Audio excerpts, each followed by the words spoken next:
지금 쎄한 걸 느끼고 계정을 많이 갖고 있는 업체는 거의 반값에 던지는 것도 좀 보이고 기회다 하고 더 후려쳐서 구매하시는 분들도 계시는 것 같은데, 사실 제가 진짜 추천드리는 건 놀랍게도 최저가 지수를 가진 블로그를 한 1,000만 원에서 1,500만 원 정도에 거래하고 있습니다. 자영업자들이 5천에 200만 원 이렇게 월세 내고 장사하듯이 최적 블로그를 1,000만 원에 사와서 이거는 보증금 100만 원씩 주면서 블로거들한테 운영을 맡기는 거죠. 사업주분들은 많이 활용을 하시거든요. 근데 당연히 계정 거래는 불법이고요. 지금 잘잘못을 따지는 게 아니라 혹시 구매하실 분들 계시면 일단 지금은 안 된다는 거예요. 네이버에 지수 소멸 작업이 시작되고 있는데, 이거 예전에도 이런 적 있었고 별거 아니다 라고 하는 사람들도 있겠지만, 제가 영상에서 자주 말씀드리고 제일 좋아하는 블덱스라는 사이트가 영업 종료 공지글을 올릴 정도로 이 정도면 진짜 심각한 상황이거든요. 왜 이 난리가 시작됐는지 이해하려면 이전의 역사들과 여러 가지 악용 사례들을 살짝은 아셔야 돼서 최대한 짧게 설명드리고, 총 3가지 네이버의 최근 공지를 같이 살펴보고 그동안 최적불들이 누리던 상위 노출 베네핏이 어떻게 바뀔지, 그리고 저희처럼 열심히 하는 준체 블로거들이 지금부터 당장 해야 할 일까지 말씀드려 보겠습니다. 블로그 지수를 보여주는 사이트들이 굉장히 많죠. 유료든 무료든 지금은 전부 다 먹통입니다. 네이버에서 정보를 받아오면 그 기반에서 자체 사이트들의 기준을 더해 블로그 지수라는 걸 보여주던 건데, 그래서 사이트마다 중요하게 생각하는 부분에 따라서 같은 계정이라도 지수가 좀 다르게 나왔습니다. 한 저번 주 정도부터 네이버의 API가 변경이 돼서 데이터를 가져오지 못하고 있는 상황이라고 해요.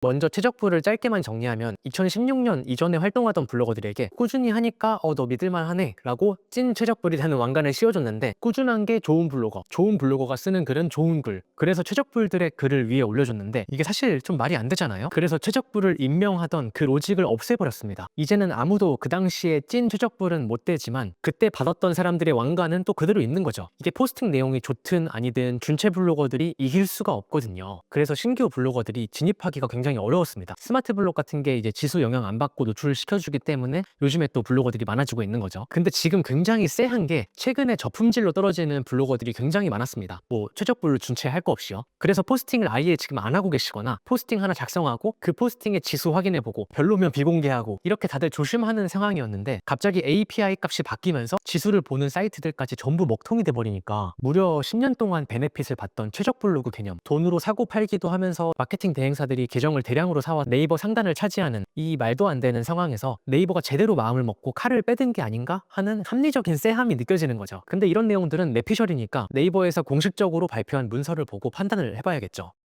최근에 네이버에서 신뢰도 중심 통합 랭킹 모델 A/B 테스트를 진행한다고 공지를 올렸습니다. 이게 말이 좀 어렵게 느껴질 수 있는데 최대한 쉽게 설명드려 볼게요. AI 기반의 신뢰도 출처 판별 기술을 적용해서 신뢰할 수 있는, 믿을 수 있는 출처의 문서를 상위 노출시켜주는 모델의 A/B 테스트를 진행한다는 거죠. 이게 따라 읽기도 힘들 정도로 복잡하게 써놨는데, 먼저 이걸 이해하려면 AI 기반의 신뢰도 출처 판별 기술, 이게 뭔지 이전 글을 먼저 봐야겠죠. AI와 검색의 시너지라는 공지를 2025년 9월에 올렸는데, 여러분 블로그 하신다면 서치앤테크에 올라오는 공지는 꼭 한 번씩 확인을 해주시면 좋습니다. 오늘은 제가 정말 쉽게 설명해 드릴게요. 그동안 신뢰할 수 있는 콘텐츠는 많은 사람들이 클릭하고 오랜 시간 동안 보고 이런 반응성 같은 점수를 보고 결정을 했습니다. 그러다 보니까 스탯체로 지수를 올리는 분들 많았죠. 제목이나 썸네일도 자극적으로 만들면 클릭률은 올라가니까 그 콘텐츠가 좋은지 아닌지를 클릭률이나 체류 시간 같은 걸로만 판단하는 건 한계가 있습니다. 특히 최근엔 네이버에 검색했을 때 맨 위에 AI 요약이 많이 나오는데, 그때도 좋은 글을 가져와서 설명해 주니까 그 출처가 단순히 클릭률이 높은 글, 작업으로 펌핑시킨 글이 좋다고 판단해서 이상한 정보를 주는 경우들이 많거든요. 그래서 AI의 뇌를 완전히 갈아 끼는 작업을 한 거죠. 지금은 어떤 웹사이트나 카페, 블로그, 뭐가 됐든 그 플랫폼 자체의 신뢰도에 크게 점수를 줍니다. 이 신뢰도를 판단하는 지표는 크게 3가지인데요. 첫 번째는 작성한 내용이 전문적이고 말투 같은 게 신뢰할 만한지, 두 번째는 광고만 가득한 건 아닌지, 세 번째로는 포스팅의 디자인, 이미지나 스티커, 텍스트의 구조를 봤을 때 엉성한 콘텐츠가 아닌지,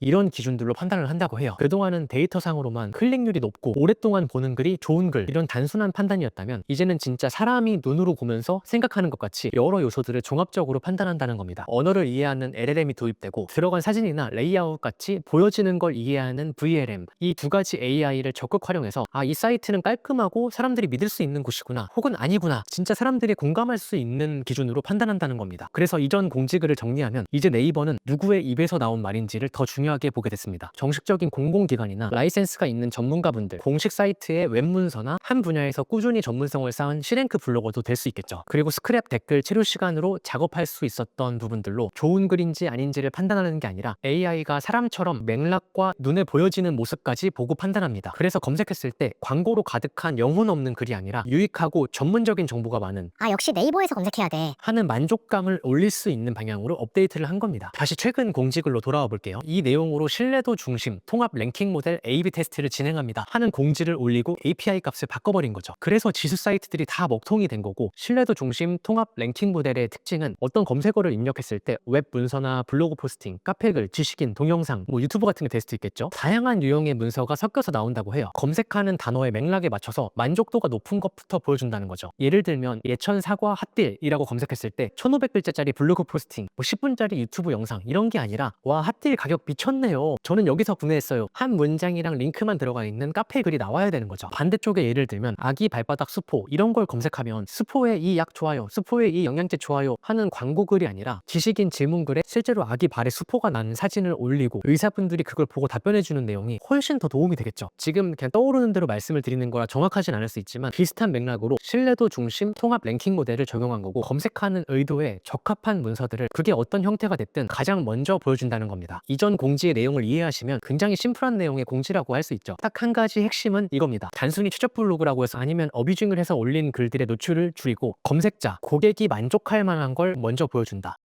지금부터 블로거분들은 어떤 주제로 포스팅을 하시든 입장을 바꿔서 내가 이걸 검색하는 사람이라면 어떤 게 궁금할까? 어떤 사이트에서 어떤 자료를 첨부해놨을 때 읽으면서 더 유용하다고 느껴질까? 우리의 글을 읽는 사람을 고객이라고 생각하고 고민해보는 그 본질적인 실력을 키우시는 과정을 가지셔야 돼요. 제가 계속 말씀드렸잖아요. 결국엔 마케팅에 대한 이해도를 올리셔야 됩니다. 불과 한 2년 전까지만 해도 네이버 전체 파이의 대부분을 검색이 먹고 있었는데 엄청나게 많은 부분들을 추천 알고리즘에게 뺏긴 후에 이 남은 부분은 진짜 찐들만 싸우는 공간이 되지 않을까라는 생각이 듭니다. AI를 활용해서 양산하고 있는 콘텐츠도 지향하시는 게 좋을 것 같아요. 지금 시대에 AI는 당연히 활용해야 되고 저도 엄청나게 많이 쓰고 있지만 아이디어만 뼈대만 세우는 정도로 AI를 활용하시는 거지 AI가 나를 활용하는, AI가 나한테 지시하는 구조로 가시면 안 되는 거예요. 사업주분들은 네이버 노출에 따라서 매출이 몇 천만 원 이상씩 왔다 갔다 하니까 최적 블로그 계정을 구매하는 걸 고민하시는 분들도 많은데, 뭐라고 말씀드리기는 어렵지만 10년 동안 이어지던 최적불 노출 베네핏이 이번에 어떤 모양으로든 혜택이 확 줄어들지 않을까 하는 생각입니다. 지금 쎄한 걸 느끼고 계정을 많이 갖고 있는 업체는 거의 반값에 던지는 것도 좀 보이고 기회다 하고 더 후려쳐서 구매하시는 분들도 계시는 것 같은데, 이런 계정에 대한, 블로그에 대한 지식이 많지 않다면 일단은 방관하시는 걸 권장드립니다. 사실 제가 진짜 추천드리는 건 지금 빨리 본질을 올리셔야 돼요. 아까 말씀드렸지만 네이버는 지수가 높은 사람의 글이 아니라 고객이 만족할 만한 콘텐츠를 띄워주고 그 필터링을 촘촘하게 하기 위해서 계속해서 최선을 다해서 업데이트를 할 겁니다. 얼마나 똑똑한 사람들이 모여있는 곳인데요. 저도 대행하고 있는 블로그 포스팅 하기가 좀 많이 까다로워졌는데 모쪼록 다들 이 시기에 잘 버티셔서 안정화됐을 때는 팍 치고 나가셨으면 좋겠습니다. 영상 끝까지 봐주셔서 감사합니다. 다들 즐거운 하루 보내세요.